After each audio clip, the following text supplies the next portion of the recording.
the intro. Thanks, Elaine. Hello, everyone. I'm Leslie Garvin, the Executive Director of North Carolina Campus Engagement.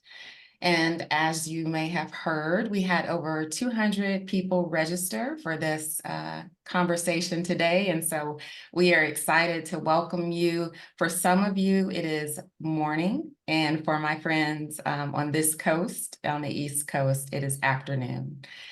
This is the fourth webinar in a series to transform promotion and tenure to recognize community-engaged teaching and scholarship. This series is co-hosted by North Carolina Campus Engagement, Lead California, and the Collaboratory. And so we're pleased to be joined today by representatives from our partners. We have Elaine Ikeda, the Executive Director of Lead California. We have Kristen Medlin, Director of Research and Development, and Lauren Windling, Director of Institutional Success for the Collaboratory. So today's topic is achieving transformational change in promotion and tenure for community-engaged teaching and scholarship. And so we're so excited to be joined by three experienced experts, scholars, researchers. I could go on and on about our amazing panel that we have of presenters today. And they're going to talk to us about their strategic approaches to influencing, integrating, and transforming promotion and tenure guidelines and policies. And so I'm going to go over a couple of logistics that we're all most familiar with now. And that is, we invite you and encourage you to please mute throughout this entire session until it's time for Q&A or any possible interaction towards the very end. And we are recording. This will be available on YouTube, and we will email the recording in a follow-up email with all the relevant links that are referenced. And just so you know, the YouTube link can also be found on the Lead California website. Closed captioning is available. All you need to do is turn that on in the menu. And of course, as with all things, we do want your feedback on our time together. So we will be putting an evaluation link in the chat, and we also will send that in the follow-up email. So to give you a sense of our time together today, I'm going to introduce our presenters. We're going to hear from each of them, and then we're going to, our intention is to move to 20 or 30 minutes of Q&A. We appreciate everyone who submitted questions in advance, and we're going to do our best to cover as many as we can. And obviously, if new questions arise throughout our time, please add those into the chat, and we'll try to get to those as well. Just so you know, after our hour is complete with presentations and formal Q&A, we hope to leave 15, 20 minutes at the end for folks who want to stay on and maybe have a less formal time with our presenters. So again, this is our series that we launched in February 2023. This is our fourth installment. Our first one in February 23 was Re-envisioning Publicly Engaged Scholarship in Promotion and Tenure. We followed that one in a November 2023 session, Moving Beyond the Policy, Practical Considerations for Reforming Promotion and Tenure. This February, we had Promising Promotion and Tenure Reforms for Societally Impactful Research Strategies and Opportunities. And all of those, again, are available on the Lead California site and on YouTube. And so this is our final session for this academic year. I'm excited to share that we are already planning to host more sessions related to this topic in the next academic year. So now it is my pleasure to introduce our outstanding speakers. First, we have Andrew Furco. He has focused his career on elevating the centrality of service learning and community engagement in K-12 and higher education in the U.S. and abroad. He's currently in his 17th year at the University of Minnesota, where he serves as Professor of Education in the Department of Organizational Leadership, Policy, and Development, and director of the International Center for Research on Community Engagement. From 2008 to 2022, he served as the university's Associate Vice President for Public Engagement, during which the university launched a comprehensive 10-point plan for advancing the institutionalization of public engagement. They created the President's Community Engaged Scholar Award, supported 6 engaged department program cohorts, established a system-wide Community Engaged Scholar Directory, coordinated the annual promotion and tenure for Engaged Scholars Workshop Series, and instituted the university's Promotion and Tenure Review Committee for Community Engaged Scholarship, among other initiatives in support of engaged scholarship. So he is well equipped to talk to us about this topic today. Prior to arriving in Minnesota, he worked at the University of California, Berkeley from 1994 to 2007. There, he served as director of the Service Learning Research and Development Center and as a faculty member in the Graduate School of Education. He has led or co-led more than 30 community engaged focused research studies and is the author of various books, articles, chapters, and presentations that examine the study and practice of service learning and community engagement. Welcome, Dr. Andy Furco. We also have Jennifer A. Yee, who is a community organizer and professor of Asian American Studies at California State University, Fullerton. Since 2008, she's partnered with colleagues, community partners, and students to create sustainable systems for transformative justice on campus and in local communities. Together, they have published, implemented grant projects, and presented to more than 30 national or international audiences. Dr. Yee's 30+ years in higher education include serving in both student affairs and academic affairs at Cal State Long Beach, Cal State Long Beach, Stanford, NYU, UCLA, and Mount St. Mary's College. She specializes in organizational change and policymaking, critical service learning, and critical Asian American feminist epistemology and pedagogy. An assistant provost at Mount St. Mary's, she co-led initiatives addressing the recruitment and retention of faculty and staff of color. At Cal State Fullerton, she was a founding faculty fellow with the College of Humanities and Social Sciences Collective for Justice, Equity, and Transformation, and as a member of the Academic Senate's Faculty Research Policy Committee. Thank you for being with us, Dr. Yee. And last but not least, we have David Donahue, a passionate advocate and practitioner of community engaged teaching and research. Currently, he's a professor of education, and from 2015 to 2020, served as director of the McCarthy Center for Public Service and the Common Good at the University of San Francisco.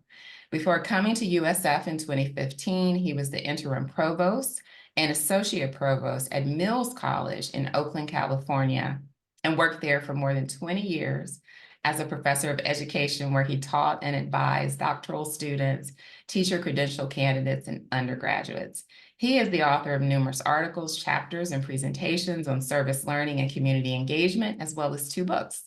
Most recently, he co-authored The Student Companion to Community Engaged Learning in 2018 with Starr Plaxton Moore. And he chaired the Appointment, Promotion, and Tenure Committee at Mills College, and is currently on the university-wide peer review committee at the University of San Francisco. Welcome, David Donahue, and all our illustrious presenters. I will turn it over now to Dr. Andy Furco. Thank you so much for being with us today.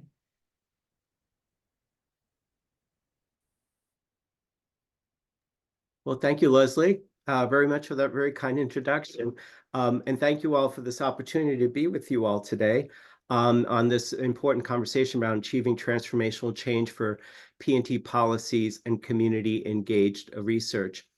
As we know in this work, context matters, given the different institutional types, histories, commitments that we have, communities in which we're situated.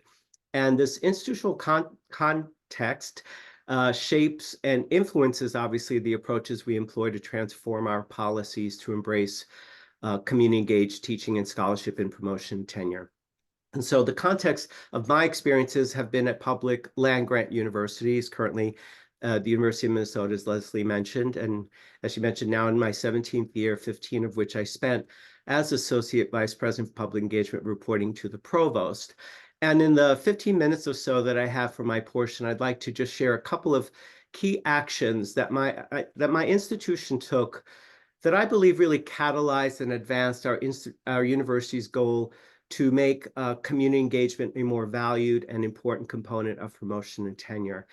And looking back, I draw on three conclusions as to the factors that really made a difference at my institution. And I'd like to unpack these with you. And I'm going to share what those three conclusions are. So the first one is that it's really key that there's an institution-wide agenda and commitment to advancing and valuing community engagement in research and teaching. This must be in place. I know we know this, but I'd like to talk a little bit about what exactly that means. The second important takeaway in our work has been that changing promotion and tenure guidelines is a must, but it's insufficient. And I'd like to talk a little bit about that as well. And then the third is that narrowly focused conceptualizations of community engaged teaching and scholarship can deter transformation of P&T policies. So I'll try to unpack those very quickly. And again, it's really wonderful to be with you all. So let's start with having this institution-wide agenda. And it really is about reconceptualizing community engagement. And I would say that one of the most important things that our university administration did was really to make a genuine commitment to shifting how community engagement is conceptualized and viewed at our institution. And this was done, in 2004, 20 years ago, through an institution-wide initiative led by then President Robert Brunigs, and it was called Transforming the U, which really focused on reimagining our institution, our identity as an institution of higher education, and elevating the centrality of community engagement was seen as really central to this transformational goal. And I point out that it was 20 years ago because even though the university has made some good progress over the years, we still have work to do in furthering the value of community engagement in our P&T processes. So this paradigm shift really focused on finding ways to get away from viewing community engagement as a traditional service and outreach approach. Also, that for land-grant universities like mine, where we have extension programs, and extension is the community outreach arm of the university, that all of our community engagement work was seen as the work that extension does.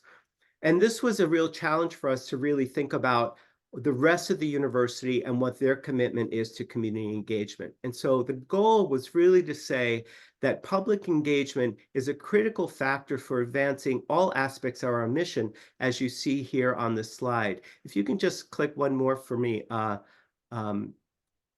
Piper, that would be great. So our goal here, oh, no, go back, please. Thank you. Our goal here was really to say that if you look at all parts of our mission statement, the social compact and our commitment to producing research that benefits society, preparing our students to make contributions to society, and our direct outreach and service are all part of our identity and our mission. And that community engagement, what we term at our university as public engagement, that's the term we use, it really is about advancing all aspects of our mission. It's not just outreach and public service. And this reconceptualization was really key and important. And that as part of the transformational process, our Board of Regents adopted a formal definition for public engagement. Next slide, please. That really touched upon all aspects of seeing public engagement as being part of research, as enhancing the curriculum, as preparing our students to contribute, and as direct service. This was really key, and it really codified for the university what public engagement means. And it really elevated it to say that it's part of our academic mission, not just outreach and service. The other things that were important for this commitment and this institutional agenda around community engagement were institutional investments that were made. Developing an Office for Public Engagement, a senior-wide position like the Associate Vice President position, someone who would wake up every day focusing on removing those barriers that get in the way of elevating the centrality of engagement in research and teaching. In 2006, we revised our promotion tenure guidelines using this definition of public engagement. Every department needed to incorporate this definition of evaluating faculty work in the promotion tenure process. The president or provost shifted their language around public and community engagement. They would give examples of great research using research that was done through a community engaged lens. And budget requests, so units that submitted their budgets had to speak to how they were supporting public engagement in their research, teaching, and service. So there was this constant drumbeat of this revised frame and approach to public engagement, which I would say over a 5 or 6 year period, we saw it begin to finally take hold and begin to transform as and how we viewed the role of community engagement at our institution. Again, not overnight, but over several years. And this is the point I want to make, is that the point is that achieving transformational change for P&T and community engaged teaching and research requires, I believe, at the foundational level, the presence of an institution-wide agenda and commitment to be a more engaged university, to really think about how this work is connected to our academic agenda around research and teaching. And I would say, without a firm and bold institutional agenda and foundation in place, we find often that efforts to support community engaged scholars in promotion tenure face an uphill battle. They tend to have a difficult time finding strong footing in the academy, tend to remain quite marginalized, and often just really welcomed in only a few academic units that traditionally support community engaged work. So that's really the first thing. And some of you may be thinking, well, how do I do that at my institution? Well, I would just say that Transforming the University initiative started at Minnesota, it really was started by a group of faculty members who got together and say, we need to do our work differently. They went to the president with a proposal, said, this is what we need to do to remain competitive, to fulfill our mission, to attract more diverse faculty and students, to serve our communities better. And one thing led to another, and it really catalyzed a lot of work. So we all have community engaged champions on our campuses. And so think about who are the influential faculty. Bring them together, give them a space to really plan and promote and propose these bold plans. And I would say, as an administrator, I can tell you that when faculty speak in a collective voice, the administration tends to listen. So that's a really foundational piece that without that, I think it's very, very hard to do this transformation. Very quickly on the next slide, please. The next big step really that we did was we changed our promotion and tenure guidelines, but this in and of itself was really not enough. We had guidelines, P&T guidelines for community public engagement in every department, but some faculty didn't want to risk promoting their work in that way, worried about their reputations. They worried about their work being seen as less rigorous. Many department and college P&T committees didn't know how to review community engaged work. As we know, community engaged work can take longer, and some were feared that it would be viewed as they would be viewed as being less productive. And, many faculty would come to my office saying that, Andy, I'm the only one in my department does this. My department doesn't understand it. I don't, this is unusual work. So what did we do about that? So institutionally, again, over several years, we created and launched some key strategic initiatives that I think were really key for us to move forward.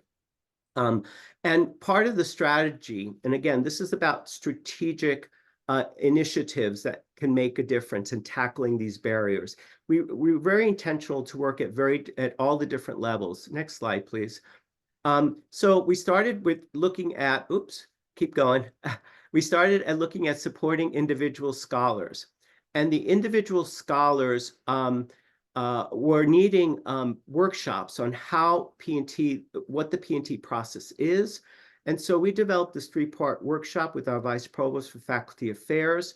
The first part saying these are the expectations for promotion and tenure. Here's what how engaged scholarship might fit. The second part was bringing in engaged scholars who were successful in P&T to talk about how they presented their work. And the third part was the participants would bring their dossiers in and get feedback. These kinds of things were very important. We also gave very individual consultations as well, because each case is so very different. Next, just keep going, keep going, keep going.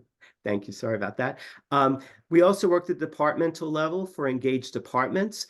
These were really key in helping each discipline think about what does public engagement mean for our discipline?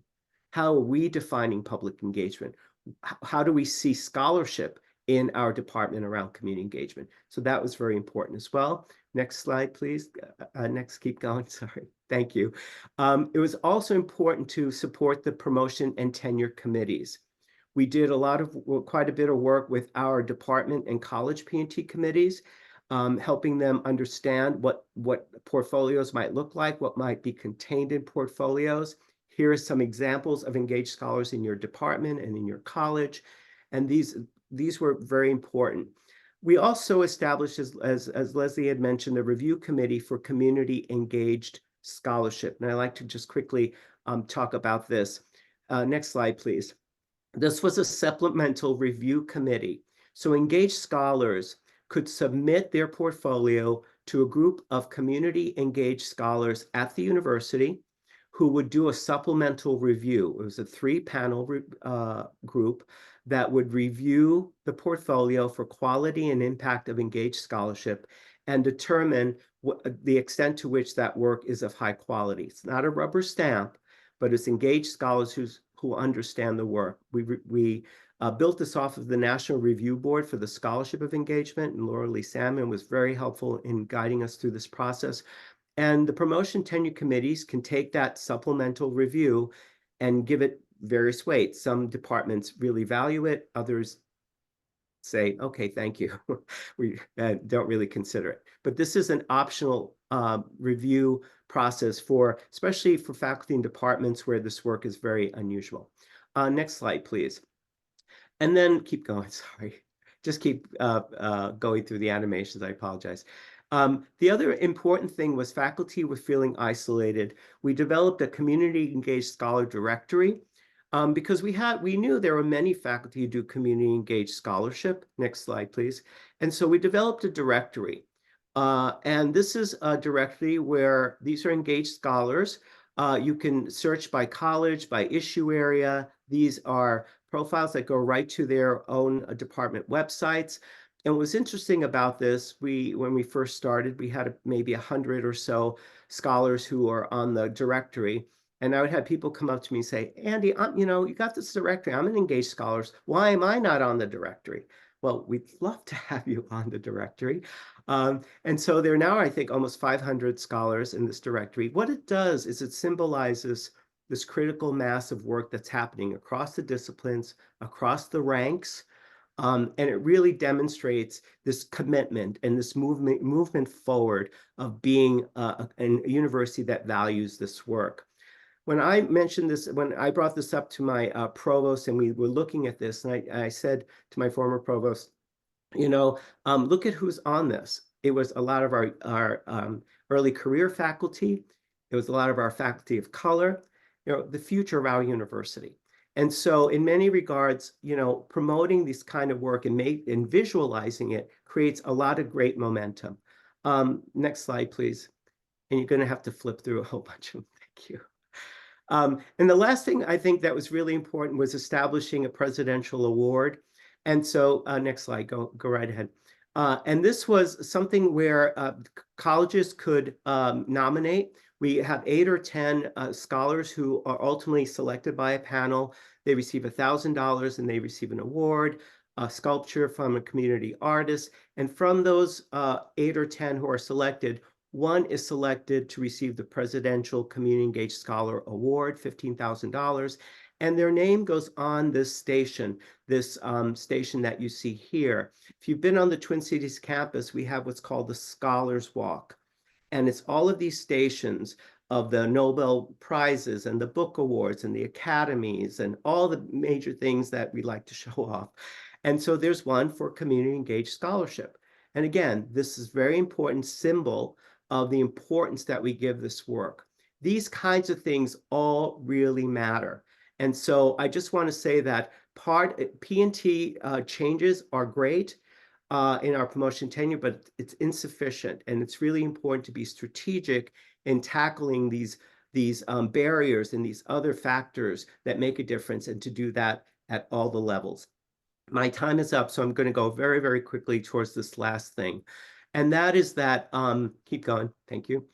That one of the things that we did was after 10 years or so of changing our promotion tenure guidelines, I asked to do a review of what public engagement looks like in our promotion tenure guidelines 10 years later. And I said, where does it appear? Where does public engagement appear in the promotion tenure guidelines? Research, teaching, or service? Well, 62% of them appeared in service. So in many departments, it's still seen as service, despite all the work that we've done. And this is something that I think we need to really think about, that this is something, transformation is something that takes quite a bit of time. It requires ongoing persistence in really thinking about how we go about this work.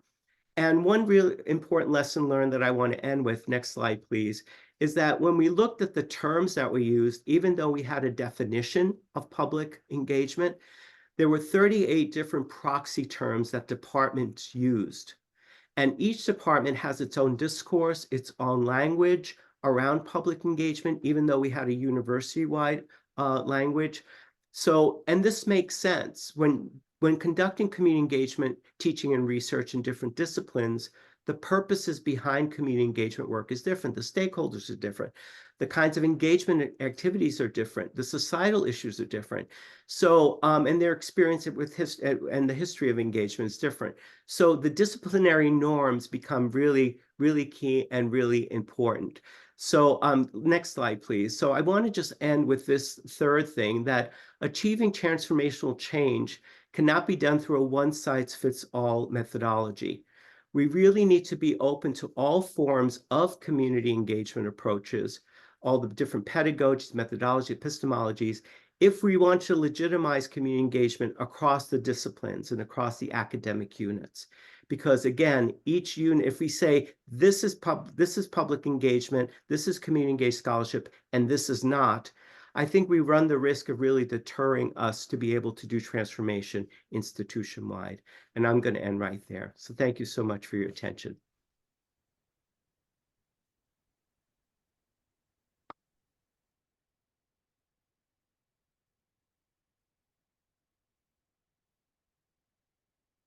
Thank And you now, so much, Andy. I really, oh, I was going to turn it over to my wonderful colleague, Dr. Jennifer Yee. Andy, I just want to listen to you speak much more about this. And I think that what we are going to be sharing with you today from Cal State Fullerton dovetails perfectly with what you were saying about this kind of transformational change. So hello, everybody. My name is Dr. Jennifer Yee. I go by Jen, and my pronouns are she, her, her. And the question I'll be answering today is, how did we change faculty retention, tenure, and promotion policy to include service learning, community engaged teaching, and scholarly creative activity at Cal State Fullerton? And in order to do this, I'll start with doing some acknowledgments and appreciation, talking about the team with which I worked and situating ourselves, talking about this case. Really, it's a case study in the context of a movement at Cal State Fullerton. Everything that Andy said is correct. What we did in terms of our changes was really a sort of a ground up approach. And so I want to contextualize what we did, but then I do want to go very specifically into the details of what we accomplished from 2021 to 2023, not because it will apply in your situation, but perhaps because you will find in the level of detail something that relates to your campus and also your organizations. And then I end with some recommendations. Next slide, please. I want to acknowledge all of the folks who have contributed to this presentation. I was able to interview some people to talk a little bit about the context part of this presentation, and also my partners who I've worked with. Next slide, please. First of all, I would not be in this situation if I did not work with what I consider to be my dream team at Cal State Fullerton. They include Don Macy, the director for our Center for Internships and Community Engagement, Rob Pierce, our assistant director, and myself. There are many, many other people involved with this. I do realize that in telling a story that it's very common to be the hero of your own story. And so I have to situate myself and this perspective. Collectively, all of us have been at the university. We added it up a total of 55 years. And so this level of depth and engagement at the university and history has really helped us in terms of our process. And actually, I do need to let you know, this is the first time that I'm presenting on this, and I wish that we were all presenting together. And so I know that Don and Rob would have additional perspectives on this, and perhaps you will see us at a conference in the future. Next slide, please. I'd like to begin by situating ourselves in the campus infrastructure. As Andy mentioned, if you change the tenure and promotion policies, perhaps from the top down perspective, that maybe this will not take, because you really do need to infuse the work within the culture. But I know this is a very, very simplified version of our organizational chart. But just to let you know, what we did together was we were a team coming together from academic affairs as well as from student affairs. And because my background is in student affairs, I do speak both languages in terms of working with faculty, but then also working with my colleagues in CICE. But you can imagine that, I personally do not perceive myself in a position where I'm someone who directs policy. But this opportunity came upon us.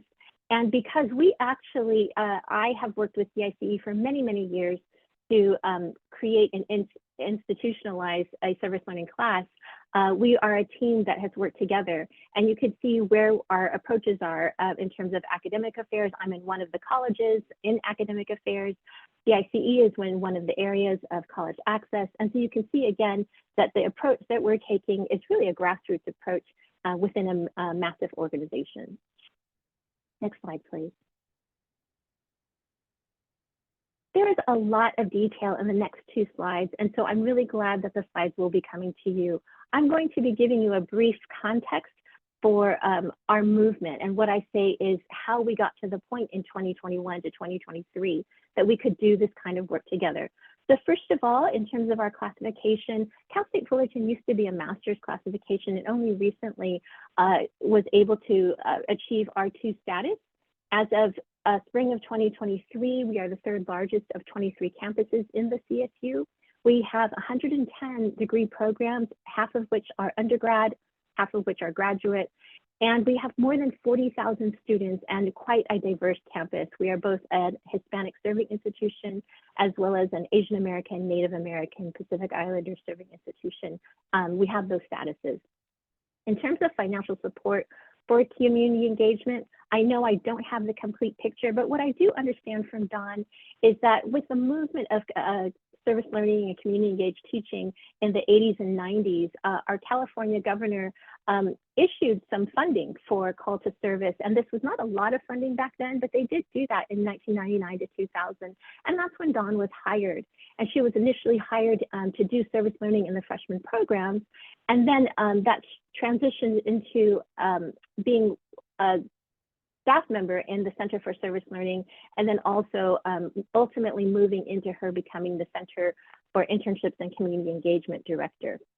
And also prior to 2010, in terms of infrastructure, as part of our academic senate, the Internships and Service Learning Committee is formed. And I'm going into this level of detail because it helps to set up the story that I'm telling later.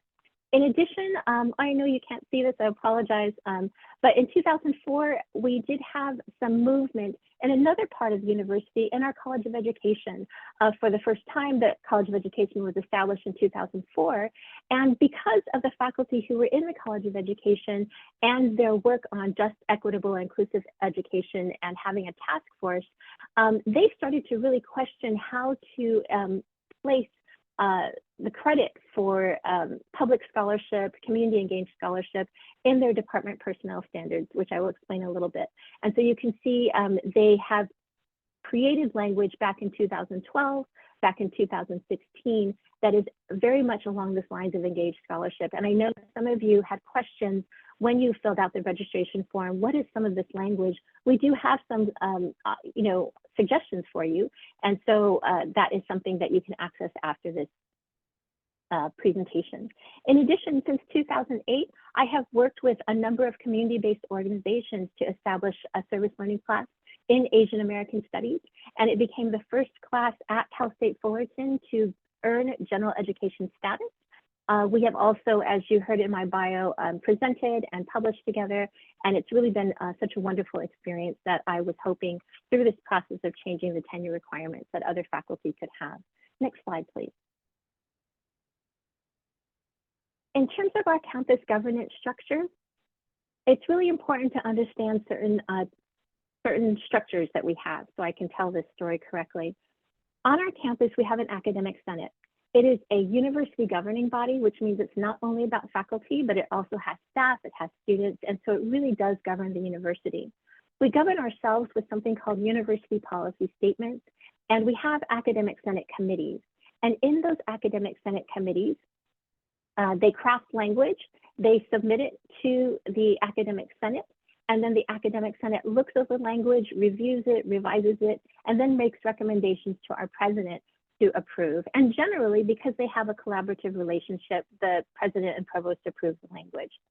We also have, as part of this academic senate, a faculty affairs committee, and they are the committee that recommends language specifically on retention, tenure, and promotion. And that includes our university policy statement on tenure and promotion personnel standards. At Cal State Fullerton, there are very clear expectations as to what faculty need in order to be able to earn tenure and promotion. And then each of the departments has a department personnel standard that is usually specific to that discipline. As Andy talked about, there are disciplinary norms. And so departments have the opportunity to have their own DPS. But the DPSs must always align with the UPS. So the UPS is that overarching governing document at the university. In addition, there's an internships and service learning committee that also provides recommendations on language that relates to ISL. And then on the other side of it, we have something called the Faculty Affairs and Records Office. And they support the implementation of the university policy statement on personnel standards and also the DPS. In terms of our convergence, what we had was a convergence of factors in 2021 and 2022. First of all, in response to our what occurred during the pandemic, as well as the really horrific murder of George Floyd, as well as the emergence of the Black Lives Matter movement. Our campus composed and passed a diversity, equity, inclusion, and social justice statement. And because we wanted to be able to integrate this statement into all of the DPSs, from my understanding, Dr. Thomas, our new provost, required all the academic departments to update their DPS. And she said that we needed to do this by fall of 23, and then eventually that deadline was extended to fall of 24. Next slide, please.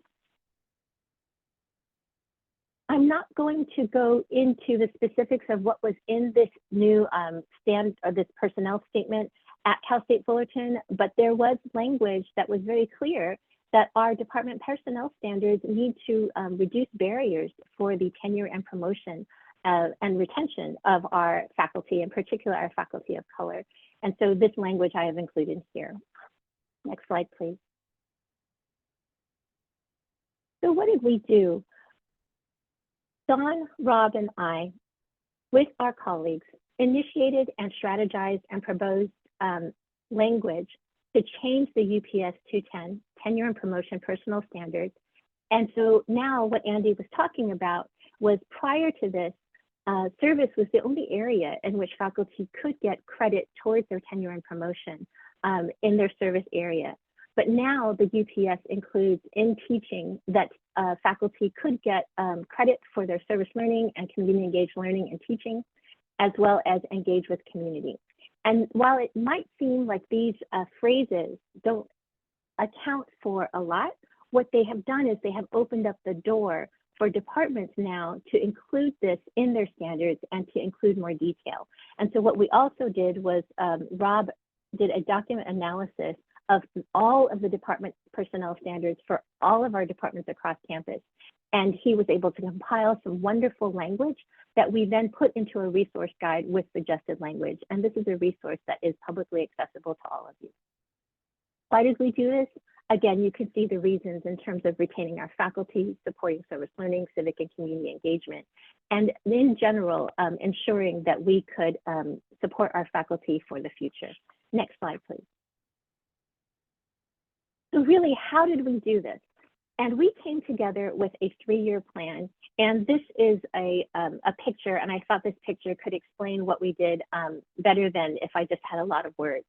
If you take a look at each level, we started in spring of 2022, and this was plan A. And what we tried to do was some backward design and had some formative assessment thinking.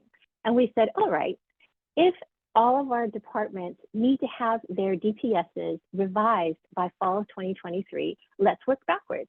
How long does it take departments to look at these DPSs and revise them? And so we thought, okay, from 2022 to 23, they're going to need to have that time to revise in their departments, put it through their college curriculum committees, work with faculty affairs and records to make sure that their language aligns with the UPS, and then ultimately move it into approval in the wider university. And so we thought, okay, in spring, what we're going to do is to figure out what's the channel for us to propose this language. And then what we learned was we had to put it through certain committees. And so Dawn was essential in terms of her connections and finding out what that process was. Rob was essential in terms of doing this document analysis. And what my perspective was from the faculty side, and having served on our faculty research policy committee, is that it was really important that we, from the beginning, engage our faculty experts as well as our academic leadership in terms of their knowledge, and use their feedback on the language that we propose as a formative assessment in order to be able to propose language that we thought could get passed. And so it was really not so much about, hitting it out of the ballpark at the very first try. It was about opening the door crack so that we could make sure that we could grow into the future. So Piper, if you could please go to the next slide, I'm going to show something and then we're going to come back to this slide. So what did Dawn find out for us? And so we're going back to our organizational chart. And on the left side, what I show is the pathway of how we could make this language, how we could get this language approved. And so you could see at the bottom, there's our team, and I'm working on my things, Dawn's working on her things, and Rob is working on his things. And Dawn finds out for us that what we can do is we can propose language through the Internships and Service Learning Committee, which is part of the Academic Senate. And there are many other committees that you can see here, and there are more that are part of the Academic Senate, but we would need to propose language through the ISL committee. Then once that language is approved, then they would make the recommendation to the Faculty Affairs Committee, because that's the committee that recommends language for the overall university retention and tenure and promotion language. Once they could approve that language, then they would send it to the Academic Senate in general, to the floors for their revision and for their vote. If they approve that language, then they send it through the Academic Senate Exec Board to the President, and the President approves it. And then on the other side of it, once the revision is approved, it goes back through our administration, academic affairs. And then the colleges and departments are expected to update their university department personnel standards. And then we also have the Faculty Affairs and Records Office that is working very directly with all of the departments to ensure that the language aligns with with the university personnel standard policy statement. I hope all of this makes sense, but this is the route that we found is what we needed to do, and we needed to do it in a semester. And so I want to go back to the previous slide, Piper. Thank you so much. So now you can see that even though it looks like a very linear fashion to go to the ISL committee and then the faculty affairs committee and then the academic senate and then to the president, at any point in time, if any of those levels did not approve what we had proposed, it would get kicked back. And so we had to make sure from the beginning that that language was really tight and it had the evidence that was going to support this decision making, because all of these committees had faculty on them who would say, well, where's your evidence? And so one of the things that we proposed as well is to do not focus group, but focus conversations. And Rob knew all of our faculty experts on campus, so he was able to very quickly coordinate a focused conversation with all of our faculty experts who do service learning on campus. In addition, we said, you know, we should talk to our chairs and academic leaders in the colleges, because they're the ones who normally review faculty. What do they think about this language? And so we also did a focused conversation with them.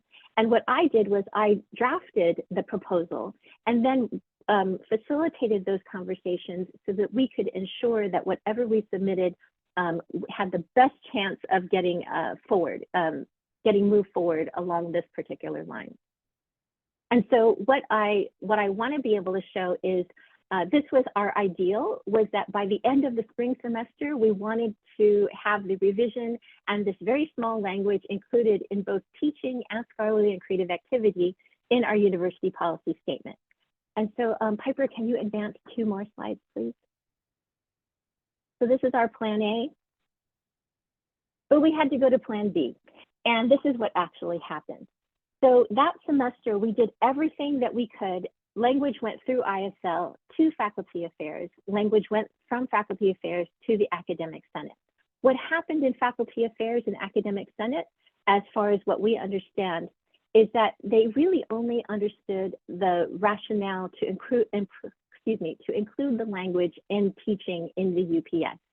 And so our greatest hope was that they would approve both, but they did not. And so we were extremely disappointed. And so next fall, instead of saying, hooray, we're all done, we had to go back. And we had to say, Don was fortunately able to speak with someone who was on the Senate Executive Board to find out why. And they said they really didn't understand why engaging with community could be a part of scholarship. There were some people who were really not clear on that. I remember mentioning that to Elaine Ikeda. And Elaine said, oh, there's going to be this great webinar from UCLA with Shalom Stab and Demi Maharamli. And why don't you attend it?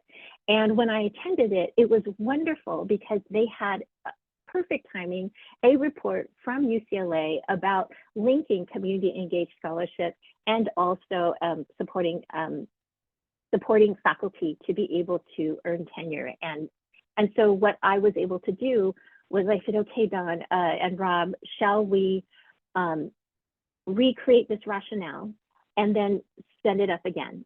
And so I was able to draft a document that then went through internships and service learning committee, back to faculty affairs, back to academic senate. In the meantime, we were able to think about the questions that were coming back from the academic senate committee saying, how do people even begin to evaluate this? How do people even begin to put this language into their department personnel standards? So at the same time that this was now going through a second run to the academic senate, Rob and I were working on creating a guide to place the language into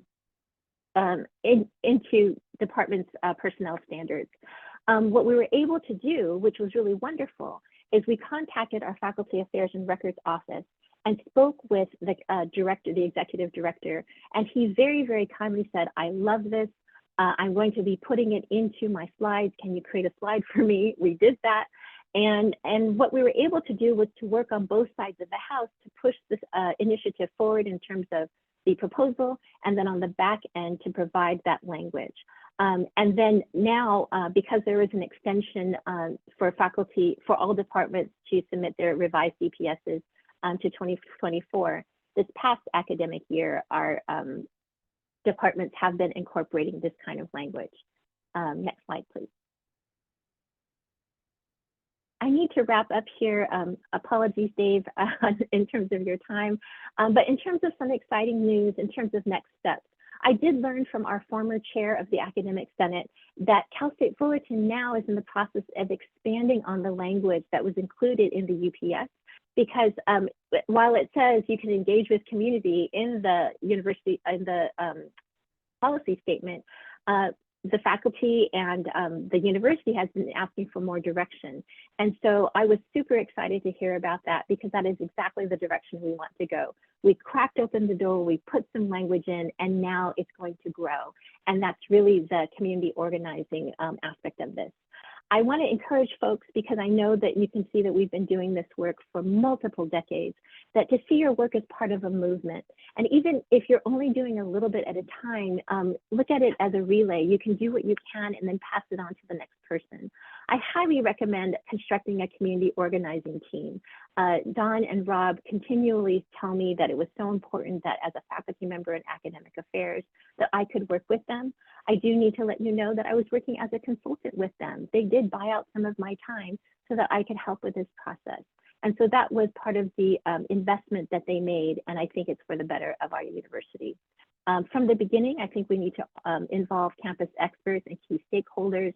And what I learned on the backside of it is that we should seek allies and advocates, something that I did not realize last year in the spring when the community engaged scholarly and creative activity language went to vote on the floor. There were still faculty who were questioning it.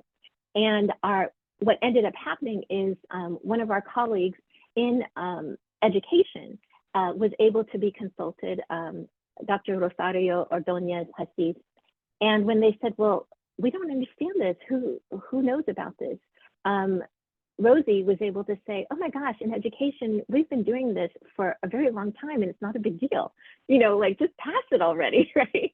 And it was wonderful because I had no idea that she had done that. I only found that out after the fact while I was preparing for this presentation. And so at every step of the way, we had champions. Even on our ISL committee, we had another very beloved faculty member, John Patton, champion the language at that level. And so if we had known ahead of time, maybe we would have sought those allies and advocates to help us. But because we didn't, we were just grateful that they were in place in those places at the time. We do believe it's so important to use evidence-based decision-making to ground these efforts. Everybody's going to ask why, and so you need to have those answers right up front. We also say, just ask for enough to make it easy for our decision makers to say yes. We only asked for a few words, and that made it easy. But we were trying to be audacious because we said, we're targeting the UPS. We want the big one. And so for that reason, you know, just really consider what your ask is. And then if we encounter challenges, always circle back, because you never know if you can have the opportunity to finish that job. And then finally, in terms of implementing the policy change, we recommend using existing university infrastructure by working with faculty affairs and records, by utilizing existing department personnel standard language, which we have borrowed from the College of Education. It's very easy for us to spread this language to the university. And then finally, contribute to the movement. Part of it is disseminating this, what we've done in webinars like this. And so I want to thank you for this opportunity.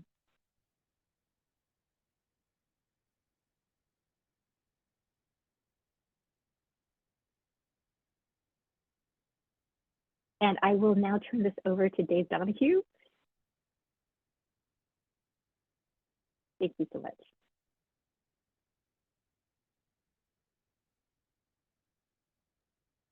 Thank you, Jennifer. And first of all, I just want to say how in awe I am of my colleagues and the amount of work they have done in this strategic movement building. It's been said that it's easier to move a graveyard than to change some of the structures and curriculum in higher education. And the hefty lift that my colleagues Andy and Jen have done, I think, is testament to that. Today, I'm going to talk a little bit about the unique context where I've been involved with tenure and promotion and how I've viewed community engaged scholarship, teaching, and learning in that process. At the beginning of his remarks, Andy mentioned that context really matters. And what I want to share briefly today are just some lessons from working at mission-driven liberal arts colleges. Whereas my colleagues today have described large R1 universities, large R2 universities, I have been exactly where I've always wanted to be in higher ed, which is at very small mission-driven colleges and universities. I began my career, as it was said in the bio, at Mills College, a women's college, now Mills College Northeastern, so its mission has changed drastically. But when I was there, it was a very focused institution on the mission of women's education and women's leadership. Currently, I'm teaching at the University of San Francisco, and the University of San Francisco is a Jesuit institution. Like other Jesuit institutions, or like all Jesuit institutions, its mission is to prepare men and women to serve others in the world. And so both the institutions where I've worked as an administrator and as a faculty member and as a member of the Promotion and Tenure Committee have been really conducive to scholars promoting themselves based on the community engaged work they've done. And so I think one of the takeaways I want to point out today is it's really important to have that institution-wide agenda. And I think there are a number of institutions that already have that agenda. And that gets to that first point I want to talk about today, which is that the stories we tell about tenure and community engagement are important. When I was a graduate student getting my PhD at an R1 institution,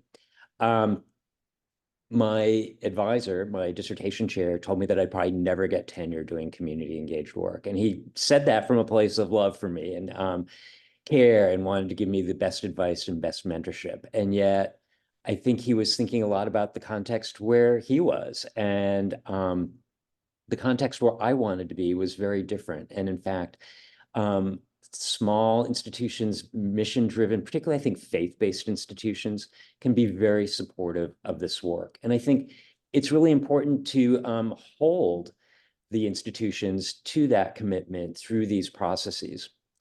I want to focus a lot today on culture, partly because I believe culture matters in addition to thinking strategically about some of the policies and procedures.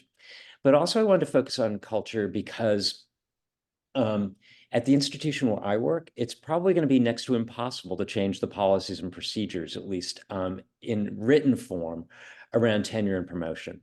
The University of San Francisco is a unionized campus where all the faculty are members of a union.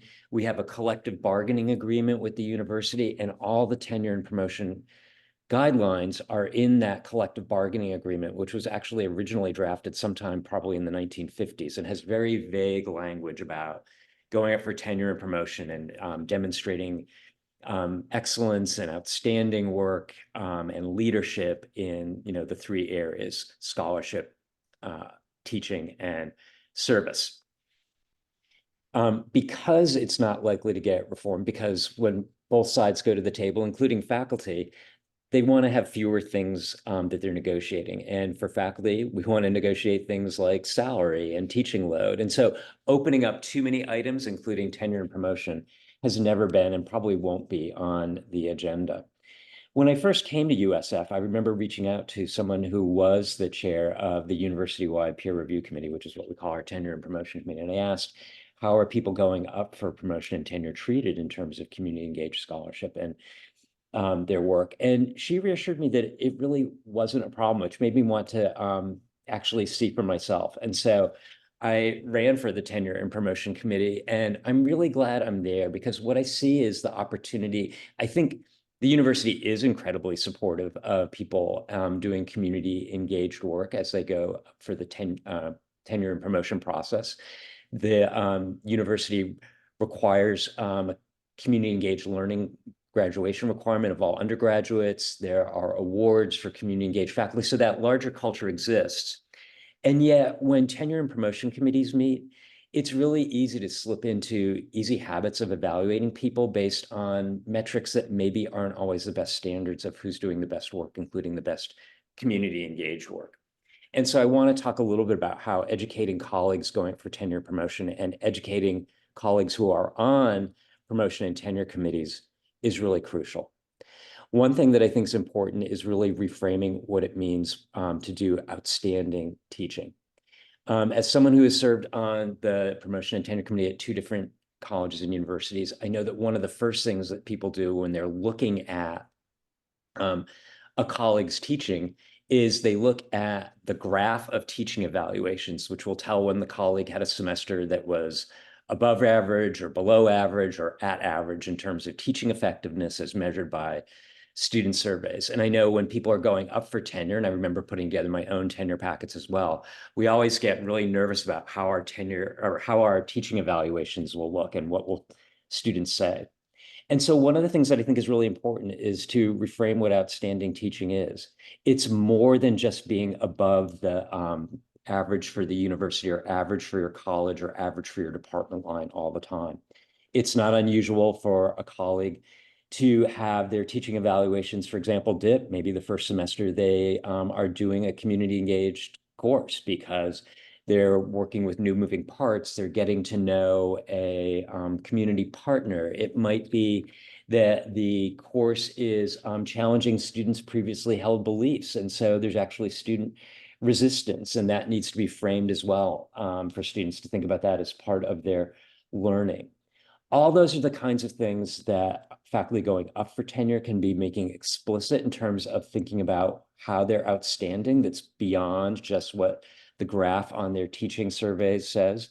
It's also something that I feel colleagues who are on a tenure and promotion committee can really help make explicit and clear for their colleagues as they evaluate each other. Similarly, I think it's really important to think about what it means to be a leader in service, which is one of the criteria for promotion and tenure, to be not just engaged in service, but to show real leadership in service, especially when one is going up for full professor. Often, we want to think about service in terms of do we have this title working with the community? Do we direct some engagement project with the community? Did we get some grant for the community? And what one of the faculty members going up for tenure at the University of San Francisco did in her promotion fall, I thought was brilliant. And it was something I was able to help my colleagues understand too, was what it means to do really meaningful, authentic, reciprocal engagement with community in terms of service. But it doesn't always mean being in a leadership position. It sometimes means handing off the microphone to community partners. It sometimes means helping the community partner get the grant and then using the grant to hire students to do some work from the university, but not the university getting the grant and then sharing a little bit with the community. And so given the mission of USF to be community engaged, prepare men and women for others, she was able to make this argument that her service in supporting the community at the expense of maybe her own aggrandizement and just presenting herself as doing this work from a real stance of humility, it allowed us to have a really meaningful conversation in the tenure and promotion committee about how this was outstanding service and how it was providing leadership in a way, and how, here's service that needs to be disseminated, a model for service that needs to be disseminated to the field more. Similarly, I think in research, there are ways in which we can reframe what rigor and excellence in research means beyond just impact factors for the journals where our scholarship is published. Certainly, if the criterion for promotion in your field is a monograph, you need to have a monograph. But there are ways in which other kinds of scholarship that may have included briefing papers or doing research for community organizations can also be demonstrated in terms of having important impact, in terms of changing policies and practices in the community and in local government, in terms of the number of people affected by those changes in policies and practices, in terms of addressing the diversity of people who have been impacted, in terms of thinking about the way new voices have been included in that scholarship to the betterment of scholarship. In thinking about scholarship, it's really important to think about who the outside reviewers are. And in many institutions, particularly at smaller ones, faculty going up for tenure and promotion are able to nominate at least some of the people who will be outside reviewers or on the list of potential outside reviewers. And so thinking about who are the folks in the field who can really speak to this is so important. The last thing I want to do is just leave with a plea for people to run for their promotion and tenure committee if you're a faculty member. If you are an administrator at a college and university, plant seeds with faculty who are doing really important, good, community engaged work to run for the promotion and tenure committee at your university as well. I can say as someone who's been involved in the process, it is some of the hardest work to do at the university in terms of just the number of hours, but it's also some of the most rewarding in terms of getting to know who your colleagues are, to see how they shine. And so I'm such a champion for people being involved in the process. And with that, I will turn things back over to Lauren, and hopefully we have some time for Q&A. Thank you so much, David and Andy and Jennifer. Really appreciate your various and deep perspectives on this work. The experience that you all bring to this effort is just truly inspiring. And again, very much appreciate you all sharing.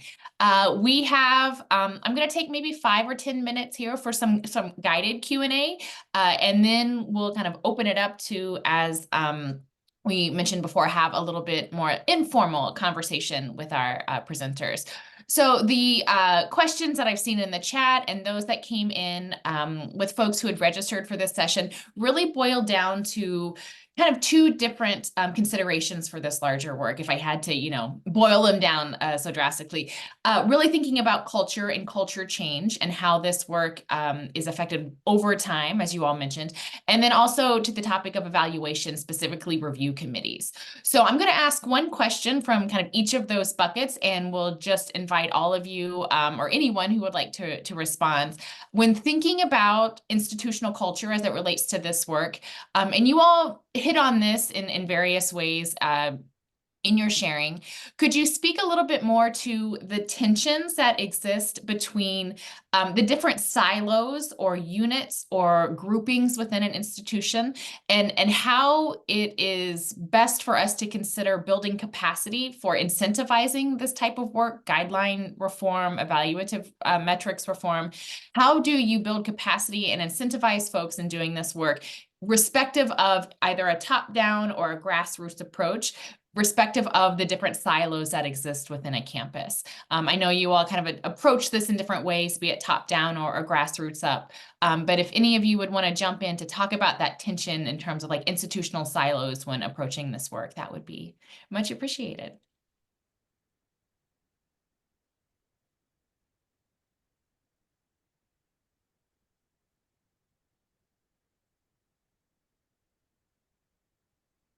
I'm happy to jump in.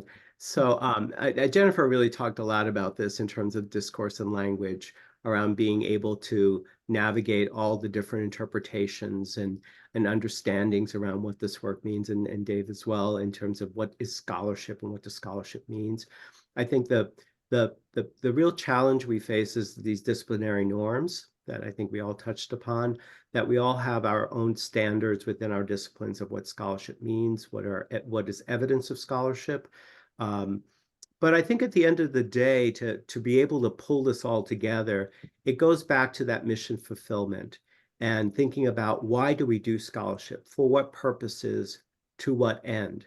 The notion of moving much more, I think higher education is moving towards looking more around impact than just quantity. And I think that shift has been very helpful. But it really is about asking the question, why? Why do we do scholarly work? Why do we do these practices? And to think about community engagement not as something to do, but more as a strategy for accomplishing the goals and priorities that we have, whether they're priorities we have for how we work with our communities and the impact we have on society, or the work that we do around our scholarly work. And to think about it in saying, for all of us have sort of this, regardless of discipline, have a goal to make an impact, have an impact on our discipline, have an impact on society. And so having conversations about how can community engagement help facilitate that, becomes sort of a common framing that can bring people together. And then the examples, as Dave mentioned, telling the stories and showing examples, because we have these connotations of what community engagement is and is not. And then when we see the example, we go, oh, okay, now I get it. That's a community engaged scholar. So anyway, those are just some framings that I think really help is how we engage in the conversations around this. Think about having university-wide conversations too around this. And sometimes those conversations can be in the workshops that are put on for faculty going up for tenure. And I think it's useful when you bring together people from a variety of different disciplines. Granted, the disciplines have their norms, but it's really helpful for people to get out of their box every once in a while, or their silo, and to hear how other disciplines are thinking about engagement or what public scholarship means. Similarly, I think those kind of conversations that happen at the university-wide tenure committee, we think of them in terms of the impact they can have on that one candidate whose file we're looking at. But I feel like people take those conversations back to their departments too. And so I think having those conversations around community engagement and what it means for the university, for the students we teach, for the communities we're in, as well as for the discipline that we care about and love so much, I think is another way to start to change some of that. I really love what both Andy and Dave have said. I want to complement what they're saying by saying that I do feel that there are structural ways to be able to build capacity. And in addition to being on promotion and tenure committees, I think being on budget committees is really helpful to really see at the university, at the system level, that you're putting your money where your mouth is, right? If you say, we are a statewide system that serves our communities, that wants to build healthy, happy communities, where is it in the budget? And if I have to say that one of the structural attractions for me for Cal State Fullerton was that the Center for Internships and Community Engagement existed. And when I came on board, that was a huge draw for me as a faculty member, because I said, oh my gosh, I'm not going to have to fight with people on this campus to justify that I want to do community engaged work. I already know that there's a value here because there's already a structure in place. So I would say what Don was saying to me about, she was hired part-time, and then eventually it moved into a full-time position. And then there were permutations on campus, looking at establishing just structural inroads in those budgets. And then also, in addition to the conversations about community engagement, really thinking about how does this budget reflect what our values are. If I may add just something very quickly, for those of us who are responsible for advancing this work, I think it's very important for us to calibrate our language and discourse around this as we go across the university, across the institution or college, in talking about this work. So when I talk to the anthropologist, I talk about being a public scholar and what does that mean? Because that's the language that resonates with that discipline. When I go to political science, I talk about being a civic scholar because that's what that language resonates with them. When I go to ethnic studies, I talk about being a critically engaged scholar because that's the language that resonates with that discipline. So understanding those nuances becomes really important of finding that commonality of saying, oh, okay, I understand what we're talking about. Because if I use a particular term like public engagement, that's going to be interpreted very differently. And that's where we run into some of the challenges. Yeah, Andy, I think that's a wonderful, you all make very wonderful points. And I think that also kind of segues into the second question that I wanted to pose to you all. When thinking about how, not just to talk about this work or how to couch it in guidelines or guideline reform, how, when we're thinking about evaluating this work at the school or department level, right, where those decisions are made, how can we as engaged professionals help get school and department level review committees on board with evaluating community engaged research, or all of the disciplinary specific terminology for this, because I do think it is very important to speak that similar language, especially when it comes to reviewing this work. So how do you, one, get review committees on board with this? And David, I love you should run for the review committee, right? But it also thinking from a top-down approach, how do you get folks on board with this? And then how can we work to help train them, to get them to understand what quality engaged research is, or engaged teaching and scholarship is, when they're unfamiliar with it? So again, I'll open it to our larger panel for you all to chime in.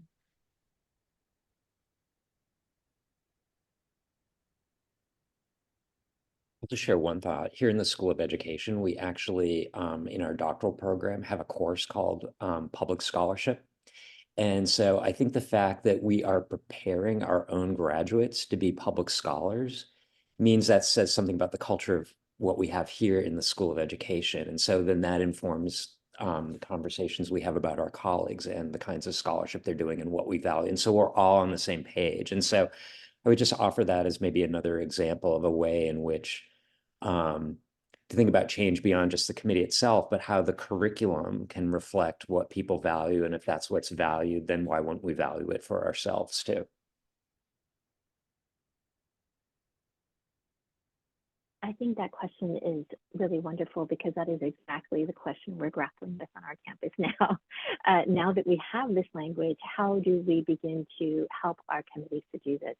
I think one of the things that we're looking at is we do appreciate our colleagues in the College of Education because they really have been at the vanguard of creating this language, more than a decade ago, or almost a decade ago. And so what we're trying to do is to lean on some of our faculty experts and to say, this might not be for everyone right away. And sort of like what Andy is proposing, if we don't do the translational work, or if we can't do it, we might approach folks and say, well, what does that look like in your department? And so, for example, one of the things that we did with the guide that I placed into the chat is we put in different levels of language based upon the comfort level of what that department might be interested in. And so, for example, we said, for departments that only want a little bit of language, adopt this, and then your department personal standards will be revised and it will get approved. But on the other hand, on the other side of it, what I have heard about what's happening now is I understand that there is movement on our campus to now convene more faculty to develop exactly those standards. And so in terms of being able to get faculty involved, I think one of the things that has been very exciting is just opening this door. And now faculty see that there's a way for them to be able to contribute. And I think that that's a very exciting prospect. Yeah, and I would just add that just the norms of the purpose of doing promotion tenure is to demonstrate one's success and contributions as a scholar, and based on the norms of one's discipline. And those norms of the discipline are not determined by the institution. They're determined by the discipline, the peers in the discipline. And so to Dave's point, if the discipline requires us to produce a book as a demonstration of scholarly work that qualifies for promotion or tenure, then that's what we have to do. And so part of the challenge or the approach is to not necessarily try to change those expectations, because that's very difficult, because that's really up to the discipline, not so much up to the institution, but rather to help our scholars in those disciplines be able to tell the story of their work in a way that demonstrates, that shows how the community engaged work helped achieve the goals that are in their scholarly discipline. And to be able to say, because of my scholarly work, I was able to produce this impact in my discipline. And that's the kind of conversations that we need to have with our scholars. One of the things, for example, I had a scholar who came to me and said, we talk about community engagement all the time here at this university, how important it is, but I'm not going to be promoted. And I said, well, let's look at your portfolio. The portfolio was all about community. This is the community engaged work I did. And we said, well, what we need to do is talk about what scholarship you produced based on the expectations in your discipline. It's not about the community engagement work, but it's the scholarship. That's the purpose of P&T, is to demonstrate one's scholarship. And so in research and teaching and service. So that's I think that the approach that we need to take is looking at our engaged scholars and help them craft their dossiers in ways that demonstrate that they're meeting those disciplinary goals. So I recognize we have about 10 minutes. I want to open this up if anyone else wants to jump in. I do see some great questions in the chat that I'm happy to kind of pose back to our panelists, but recognizing that we did offer space for a little bit more informal conversation. Would invite anyone here to unmute or come off of or share your camera to interact with our panelists and ask any questions or provide any just thoughts or feedback. Maybe people could raise their hand if they do want to speak.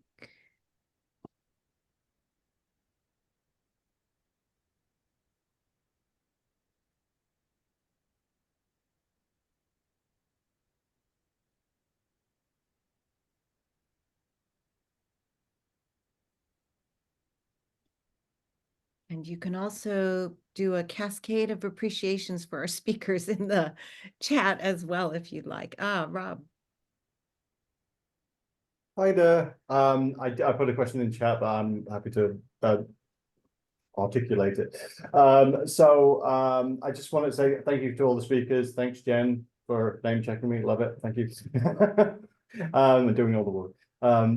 I had a question because I think one of the big challenges that we face with DPS committees is that they're, it's a committee like any other, it's a service requirement like any other for faculty, and it takes time. It's one of the more labor intensive commitments I think a faculty member can make. So within that, they have to, they're looking for ways to find evidence like quickly, right, in order to make these assessments. And they rely on things like peer review and publishing in esteemed journals as sort of proxies for, quality, right?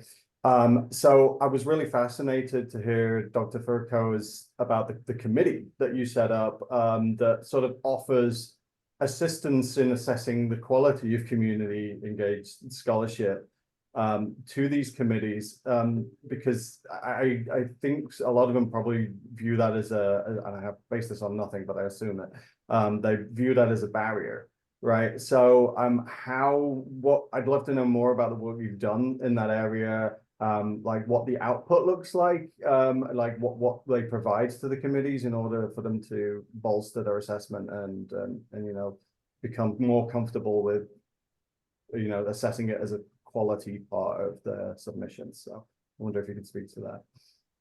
Yes, thank you, Robert, very much for the question. In the chat, I put in the link to the review committee work if anyone's interested, and includes the criteria as well that the committee looks at. And again, this is for scholars who feel that their review committees in their discipline or that college may not be ready to look at work that is community engaged, especially when the products may be out of the norm or not typical. Again, this is about the body of work that we do. It's not about an individual project. So again, it's helping the scholar understand how to talk about their scholarly work in terms of the impact on the discipline. And we always go back to the discipline department guidelines to say, this is what the expectations are. How did your work meet these expectations? And talk about how the community engaged work accomplish that. The review committee is an optional, is an option that scholars can request, and it's signed off by the dean of the college, the department chair, as well as the scholar. So this is something that's agreed to. And the scholar submits the same dossier that they submit to their P&T committee. And what the review committee looks at is not necessarily contributions to the discipline, but the quality of the engaged scholarship. Was there reciprocity? Was there the kind of standards that we have? We use Glassix standards, and you'll see them there with clear objectives and all of that, and looking at were scholarly products produced from that work. And so that's what the committee writes about, the quality and the impact of the engaged scholarship. And again, it's not a rubber stamp, but it's to say, in the judgment of what we consider to be quality engaged scholarship, this is how we would rate this scholar's work around engaged scholarship. And it helps those P&T committees at the unit level to say, okay, we don't understand engaged scholarship, but this committee of engaged scholars at our own institution, peers at our own institution, who are more senior in rank from the scholar, have this assessment about it. And again, those departmental review committees can say, we welcome this letter, and some just say, okay, thanks, that's a nice letter. So it really depends. So I don't know if that answers your question, but there's some information there. I'd be happy to talk more about it offline if you like. Thank you.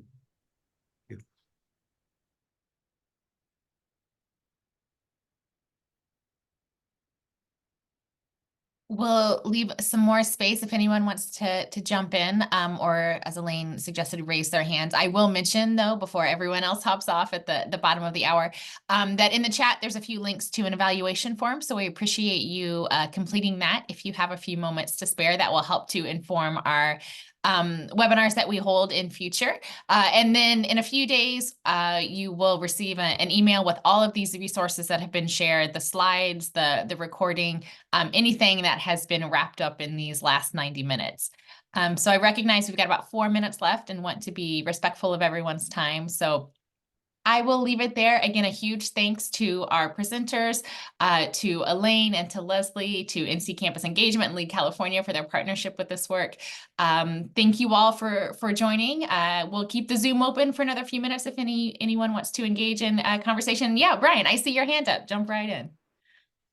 I just had one other question. So one of the things that my specific department does, I'm in music, is they set up a document when someone starts as a tenure track individual in order to commit to here's what's going to be in your dossier that you're going to do in the next 5 years. And obviously that can change.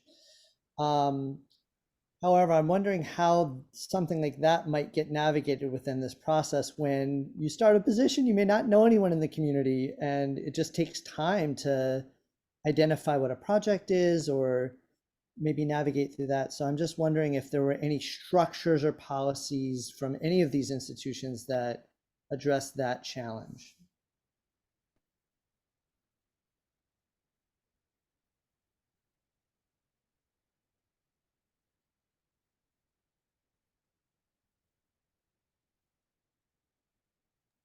I will say at the University of San Francisco, I know part of the new faculty orientation is an introduction to the McCarthy Center for Public Service and the Common Good. And so I think introducing faculty to resources on campus, if they exist, that can support people in making those connections is really important. And the fact that it's part of the orientation and the president introduces people from the center, I think sends a message too about what's valued. So that's one thing that comes to mind in terms of that question.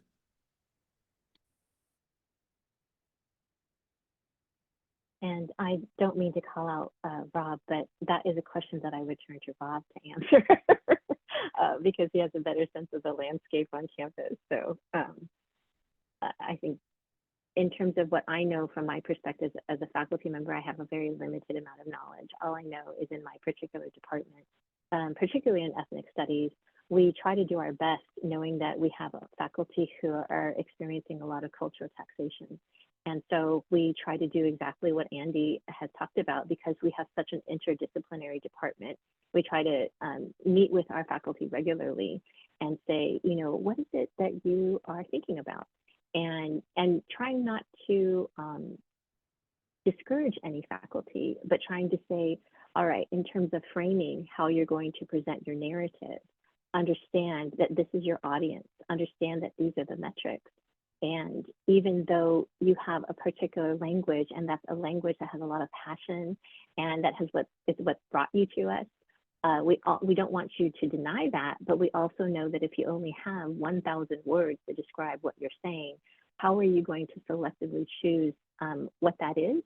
And then we also do an analysis of our personnel standards and say, what are you aligning here? Because again, the goal is for our personnel committee, as well as our chair and our dean and so forth, to easily be able to say yes, you know, and once you approach it from that angle and that lens, it's not about proving your worth. It's about knowing that you have met the expectations for tenure and the quality of those expectations.